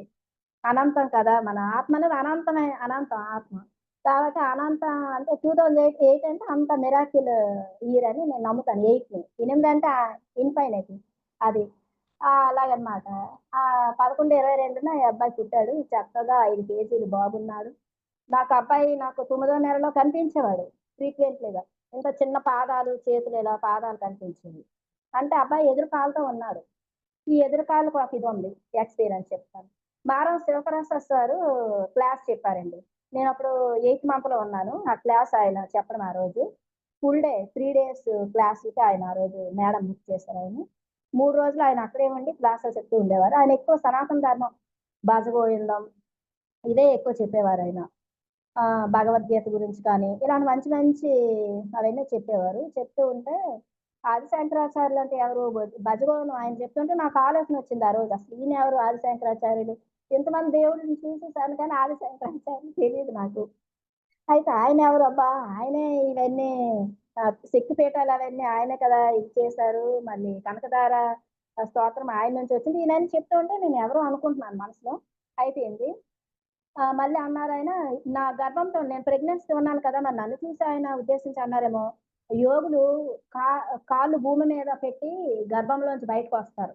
తలకిందులై వస్తారు నార్మల్ పీపుల్ అట. ఓకే. నార్మల్ జన్మ తీసుకున్నోళ్ళు మామూలు వాళ్ళు తలకిందులుగా ఉంటారట గర్భంలో. పోస్టర్ చెప్తున్నాను. Position, baby position. మా అబ్బాయి నేనెప్పుడు స్కానింగ్‌లు తీసుకోలేదు కదా! అందుకు తనెప్పుడు ఎదురుకాలు ఇలా కనిపించేది. ఆ పోస్టర్ కనిపించేది నాకు. బాబు చక్కగా ఈ 2 పాదాలు ఇలాగా ఎర్రగా కనిపించేవి. తల పైకే ఉండేది. ఏమీ ఆయన అసలు పోస్టర్ మార్చుకోలేదు. అలాగే ఉండిపోయాడనమాట ఆ ధ్యాన స్థితిలో. ఏమి పోస్టర్ మారలేదు. కిక్ ఇచ్చేవాడు గానీ, తను అంటే డెలివరీ టైమ్ కల్లా తలకిందులకొస్తది. ఎంత ప్రయత్నించానో, ఎన్ని ఎఫర్మేషన్స్ పెట్టానో తను అస్సలు ఆయన చెప్పారు కదా! అది నేను పెట్టేసుకున్నాను లోపల. యోగులు తలకిందులై పుట్టరు. కాళ్ళే భూమి మీద పెడతారు ఫస్ట్ అని. అది తీసేసుకున్నాడేమో మరి బేబీ తీసుకున్నాడో, నేను తీసుకున్నానో ఇలా కొట్టాలని. కానీ ఇంకా పోస్టర్ మార్చట్లేదు. మళ్ళీ చూడండి స్కానింగ్‌లో కాదు ఎక్కడ కాదు. నాకు ధ్యానంలో కనిపించాడు నేను అడిగేదాన్ని. నువ్వు పొజిషన్ మార్చు నాకు నార్మల్ డెలివరీ కావాలని. ఎలా అవుతుంది? బేబీ ఏమో మంచి అమూల్ బేబీలా కావాలి. మళ్ళీ నుంచి ఎలా పుడతది? నార్మల్ డెలివరీ అవ్వదు. ఇంపాసిబుల్ అనమాట. అలా చూడండి. అన్నీ కావాలి. యోగులు మళ్ళీ కాలు కిందకే పెట్టొస్తారంటే ఆడ కాలే ఉన్నాయి బయట నాకు రోజు కనిపించేది. ధ్యానంలో. అసలు పోస్టర్ మార్చలేదు. ఇంకెందుకని హాస్పిటల్‌కి వెళ్ళాము. చక్కగా ఆపరేషన్ అంటే 9వ నెల కూడా దాటిపోయింది మేడం. 15 రోజులు వచ్చేసింది. 10వ నెలొచ్చి. అయినా నొప్పులు లేవు ఏమీ లేదు. నాకేమో తేలిగ్గా ఉండేది పొట్ట. అయితే ఈ 9 నెలలు ఇంకో పెద్ద పని ఏం చేసేదానంటే మేడము ఆమె ఉన్న 2 రోజులకొకసారైనా, 3 రోజులకొకసారైనా ఆమెతో పాటు నన్ను ఆ చుట్టుపక్కల విలేజెస్‌కి కార్‌లో తీసుకెళ్ళిపోయేవారు. నా అనుభవం చెప్పించుకోవడానికి. ఆ కడుపుతోనే, ప్రెగ్నెన్సీతోనే 2008లో. అర్థమైందా? ఆ ప్రెగ్నెన్సీతోనే మేడంతో వెళ్ళేదాన్ని క్లాసులకి. ఎన్ని అనకాపల్లి ఎన్ని క్లాసులకు తిప్పారో! అక్కడ కూడా ఇంటింటి ధ్యానాలు కూడా తీసుకెళ్ళిపోయేది మేడం నన్ను. అంత బాగా చూసుకునేవారు జగదీశ్వరి మేడం. సార్ కూడా చాలా మంచాయన నాన్నగారు. ఇంటికి తీసుకెళ్ళి ఆమె ఉన్నప్పుడు నన్ను తీసుకెళ్ళి ఆమె నేల మీద కూర్చొని నన్ను కుర్చీలో కూర్చోపెట్టుకొని చక్కగా మేడం అసలు మేడం ఏమంచి చక్కగా నాకు మంచిగా అసలు చూసుకునేవారు. ఆమె నేల మీద కూర్చునేది. నన్ను చైర్‌లో కూర్చోపెట్టుకొని, ఆమె చక్కగా నా దగ్గర కాళ్ళ దగ్గర కూర్చొని ఎన్నో కబుర్లు చెప్పేది మేడము. అసలు ఎంత విచిత్రం అసలు అంత పొజిషన్‌లో ఉండే అలా ఏమైనా ఉంటారా? ఎంత మేడం అంటే అసలు దేవత అన్నమాట నాకు. అంత మోటివేషను, గైడెన్స్ అదంతా ఇచ్చారు. ఒక పల్లెటూరులోనే ఎక్కడో విజయనగరం దగ్గర ఒక రామభద్రపురం మండలం చిన్న పల్లెటూరు నుంచి వచ్చాను నేను. అసలేమీ తెలీదు. విపరీతమైన భయం. సిటీ‌ల్లోనే ఇంట్లోని తప్ప బయటకొచ్చేదాన్ని కాదు. ఓనర్స్‌తో గూడా నేను మాట్లాడేదాన్ని కాదు భయం. ఎవరితో మాట్లాడితే ఏమొస్తదో ఎందుకులే. ఇంట్లో పనులు చూసుకోవడం, ఈ బుక్స్ చదువుకోవడం, భక్తి టీవీ చూసేదాన్ని మళ్ళీ. పూజలు ఇవన్నీ చేసేదాన్ని కాబట్టి. సినిమాలు చూసేదాన్ని కాదు. సినిమా పాటలు నచ్చేవి కాదు నాకు చిన్నప్పటి నుంచి. ఆ మ్యూజిక్‌లు, ఆ డాన్స్‌లు అదేంటో మాయలాగా ఉండేది. నిజం. సీరియల్స్, సినిమాలు నేను చూడలేదండి.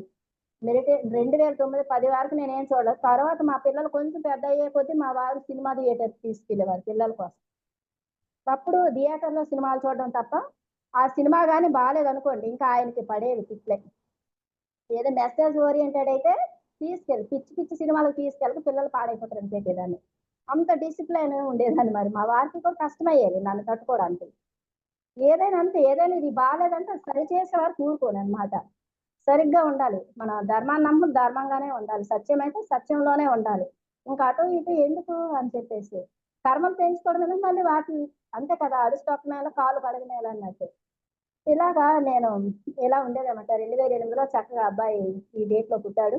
ఈ అనుభవాలన్నీ నేను చాలా వరకు చెప్పాననుకుంటున్నాను. గుర్తొచ్చినంత వరకు చాలా కాలం అయింది. ఇప్పుడు తను ఇంటర్ సెకండ్ ఇయర్ చదువుతున్నాడు.